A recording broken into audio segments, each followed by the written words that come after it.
TMC पर यह आरोप लगा कि टीएमसी ने बीजेपी के पोलिंग एजेंट को बैठने नहीं दिया है। तो अलग अलग जगहों से कुछ तस्वीरें तो आ रही हैं, लेकिन जितना बवाल मुर्शिदाबाद में हुआ है, ऐसी तस्वीर कम से कम कहीं से सामने नहीं आई है। ये राहत की बात जरूर है। वहीं दार्जिलिंग के सिलीगुड़ी में भी बीजेपी और टीएमसी के कार्यकर्ता भिड़ गए। मतदान प्रक्रिया के दौरान बूथ के बाहर टीएमसी और बीजेपी उम्मीदवार के समर्थकों के बीच तीखी बहस हुई, जिसने बाद में झड़प का रूप ले लिया। हालात बिगड़ने पर सीएपीएफ और स्थानीय पुलिस ने तुरंत मोर्चा संभाला और प्रदर्शनकारियों को तितर बितर कर हालात को कंट्रोल में कर लिया गया है। तो सिलीगुड़ी में भी कुछ देर के लिए थोड़ा सा यहां झड़प हुई थी, हंगामा हुआ था। यहां भी टीएमसी और बीजेपी के कार्यकर्ता आमने सामने आ गए थे, लेकिन वक्त रहते यहां भी हालात को नियंत्रण में कर लिया गया। कूच बिहार में वोटिंग के दौरान टीएमसी कार्यकर्ताओं ने हंगामा किया है। तूफानगंज 2 ब्लॉक के मानसाई जिले की बरपोदली 2 ग्राम पंचायत के 237 और 238 बूथों पर टीएमसी कार्यकर्ताओं ने सड़क जाम कर दी। शिकायत मिलने के बाद पुलिस ने टीएमसी कार्यकर्ताओं को यहां से खदेड़ दिया है और फिर से जो चुनाव है वो शांतिपूर्ण तरीके से चल रहा है। तो सिर्फ एक मुर्शिदाबाद को हम राजकुमार जी छोड़ दें तो बाकी जगहों पर छिटपुट घटनाएं हैं जो अक्सर होती हैं। प्रत्याशियों का सुरक्षा बलों से बहस करना या उनके काफिले को सवाल खड़े करना।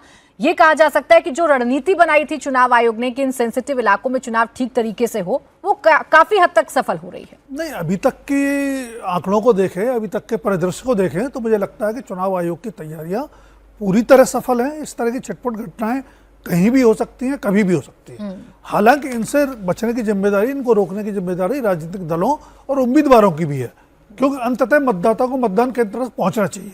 लेकिन दूसरी बात जो राहुल गांधी की आप कर रहे थे कि कांग्रेस लड़ रही है पूरे देश में, कांग्रेस बीजेपी से कहाँ लड़ रही है?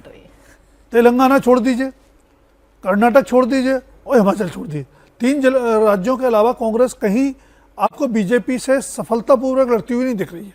बीजेपी से लड़ रहे हैं क्षेत्रीय दल और उनके साथ कांग्रेस ईमानदारी से खड़ी हुई नजर नहीं आती है।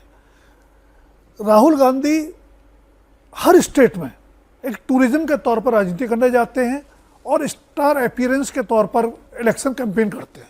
आप देखिए, बीजेपी से कुछ सीखना चाहिए राहुल गांधी को, मोदी से कुछ सीखना चाहिए। केरल में बीजेपी का कोई बड़े स्टेक्स नहीं है, तमिलनाडु में कभी कोई बड़े स्टेक्स नहीं रहे और बाकी स्टेट्स में भी इससे पहले बहुत बड़े स्टेट्स आंध्रा में नहीं रहे, तेलंगाना में नहीं रहे। पुराना अतीत देख लें, हर जगह बीजेपी पूरी मजबूती से चुनाव लड़ती है और जीतने के अंदाज में चुनाव लड़ती है। उसके स्टार कैंपेनर खुद प्रधानमंत्री पूरी मजबूती से चुनाव प्रचार करते हैं और राहुल गांधी जहां उनकी पार्टी के स्टेक्स हो सकते हैं या उनके सहयोगी दलों के स्टेक्स हो सकते हैं, वहां भी चुनाव प्रचार में नजर नहीं आते।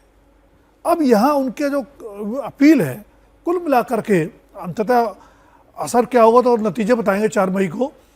टीएमसी को नुकसान पहुंचाने वाली है और बाय डिफॉल्ट बीजेपी को फायदा भी पहुंचा सकती है।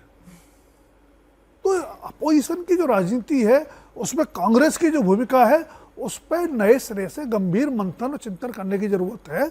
इन चुनावों के बाद हर चुनाव में कांग्रेस की भूमिका बहुत डुबियस रहती है, संदेहास्पद रहती है। यहाँ राहुल गांधी को ये समझना भी चाहिए कि वो बेशक अपने वोटर से अपील कर रहे हैं, कोशिश कर रहे हैं कि जो मुसलमान वोटर है वो उनके साथ आ जाए। हालांकि गाड़ी में बैठकर ये वीडियो बनाया है। आपको चुनाव लड़ना है, जनता के बीच में जाना है तो पसीना बहाना होगा, लेकिन ये कांग्रेस ने पश्चिम बंगाल के विधानसभा चुनाव में नहीं किया है। लेकिन आप ये देखिए ना, एक नैरेटिव बिल्ड कैसे होता है। यहाँ राहुल गांधी अगर ये कहेंगे कि ममता बनर्जी ने ध्रुवीकरण की पॉलिटिक्स की है और बीजेपी कामयाब हो गई है, यानी आप मैसेज दे रहे हैं ना, जो उत्साह बढ़ सकता था टीएमसी के कार्यकर्ताओं का, कहीं ना कहीं उस पर भी आप डेंट कर रहे हैं ना। आप मान रहे हैं कि बीजेपी यहाँ पर अच्छी स्थिति में है, आप विपक्ष के नेता होकर, और जब आप ये दावा कर रहे हैं कि सिर्फ कांग्रेस लड़ती है बीजेपी से, तो आप दावा तो यही कर रहे हैं कि बीजेपी जीत रही है।